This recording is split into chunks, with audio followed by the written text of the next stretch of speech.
এটা সারা বাংলাদেশের মানুষ একটু ফোকাসে থাকে, কিন্তু আমি এখানে উপজেলা নির্বাহী অফিসার হিসেবে আসার পরে দেখেছি এখানে এত হিউজ মানুষের পদচারণা, এই পদচারণার কারণে কিন্তু বা আমাদের লোকাল মানুষের বিভিন্ন অসচেতনতার কারণে কিন্তু আমাদের পর্যটন নগরীটা ধীরে ধীরে আমাদের ময়লার পরিমাণটা অনেক বেশি হয়ে যাচ্ছে। আর শুধুমাত্র একা পৌরসভার পক্ষে এটা আসলে খুবই টাফ হচ্ছে প্রতিনিয়ত পরিষ্কার পরিচ্ছন্নতা করা। তো আমাদের সময় এসেছে আমাদের নিজের আঙিনা নিজে পরিষ্কার পরিচ্ছন্ন রাখার জন্য। আমার গ্রাম কিংবা আমার শহর আমরা পরিষ্কার পরিচ্ছন্ন রাখার সময় এসেছে। তো আমরা সেই উদ্যোগকে মনের প্রাণে ধারণ করে কিন্তু এই যে তারুণ্যের যে উৎসব আছে, এখানে আমাদের ছাত্র সমন্বয় এক ভাই উপস্থিত আছেন, যাদের হাত ধরে যে তারুণ্যের শক্তি বলে কিন্তু আমরা একটা নতুন বাংলাদেশ পেয়েছি। তো ধীরে ধীরে আমরা কাজ চালিয়ে নিলে একদিন আমরা এই কক্সবাজার পর্যটন নগরীকে আমরা সবচেয়ে পরিচ্ছন্ন শহর হিসেবে গড়ে তুলতে পারবো। তবে আমি এটাও জানি এটা খুব কষ্টসাধ্য একটা কাজ। আপনারা জানেন যে কক্সবাজার হচ্ছে বিশ্বের একটা সুন্দরতম শহর। এখানে একটা এত বিশাল সি বিচ, পৃথিবীর সবচেয়ে বড় সি বিচ, কিন্তু এখানে এসে মাঝে মাঝে মন খারাপ হয়ে যায়। আপনি যদি দেখেন, খেয়াল করেন যে সি বিচে প্রচুর প্লাস্টিক এবং অন্যান্য বর্জ্য যেগুলো আছে, তো অন্যান্য বর্জ্যগুলো নিয়মিত চলছে, কিন্তু প্লাস্টিককে নিয়ে আসলে আমরা খুব বেশি চিন্তিত হই না।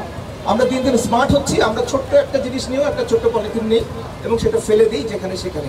আলটিমেটলি কী হয়, সেগুলো আসলেই চলে যায় আমাদের সি বিচে চলে যায়, এবং শহর এলাকায় যেগুলো পড়ে সেগুলো বিভিন্ন নর্দমায় বিভিন্ন জায়গায় সব কিছু বন্ধ করে ফেলে, এবং এটা অত্যন্ত ভয়াবহ পরিস্থিতির সৃষ্টি করছে। আপনাদেরকে ছোট্ট করে দুই একটা তথ্য দিই। আমরা প্রতিদিন প্রায় 8 বিলিয়ন টন পলিথিন নদীতে ফেলি বা পানিতে ফেলি, ওয়াটার বডিতে ফেলি। ভাবা যায় কী অবস্থা হতে পারে। প্রায় 100% মাছ এবং সামুদ্রিক যে প্রাণীগুলো রয়েছে, কচ্ছপ এবং যে প্রাণীগুলো রয়েছে, তাদের পেটে প্লাস্টিক পাওয়া যায়। আমাদের সাগর পাড়ে অনেকেই বেড়াতে আসছেন, কিন্তু সকলেই কিন্তু এরকম আমাদের প্লাস্টিকের বর্জ্য সহ অনেক বর্জ্য ফেলে কিন্তু আমাদের সাগরকে দূষিত, আমাদের পরিবেশকে দূষিত করছেন। আমরা আশা করব, আমি কিন্তু সকল প্রতিষ্ঠানে গিয়ে আমাদের সকল প্রতিষ্ঠানে কিন্তু এখন পরিচ্ছন্নতা অভিযান চলছে, এবং আমরা আমাদের শিক্ষার্থীদের উদ্বুদ্ধ করতে চাইছি।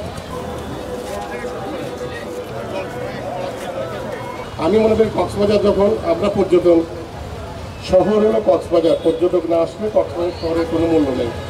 কক্সবাজারে পর্যটক আসার প্রথম এন্ট্রিটা হয় কিন্তু এই ডলফিন মোড়ে।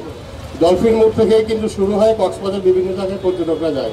তা আমি যদি এই মোড়ে যদি এসে যদি একজন পর্যটক অপরিচ্ছন্নতা দেখে, এলোমেলো দেখে, এখানে যদি বিভিন্ন বিচ্ছিন্নভাবে প্লাস্টিক পড়ে আছে দেখে, তাইলে কিন্তু সে মনে করবে কক্সবাজার কীরকম একটি শহর, এবং এই দোষটা কিন্তু আমরা যারা স্থানীয় অধিবাসী তাদের উপরই চলে আসবে।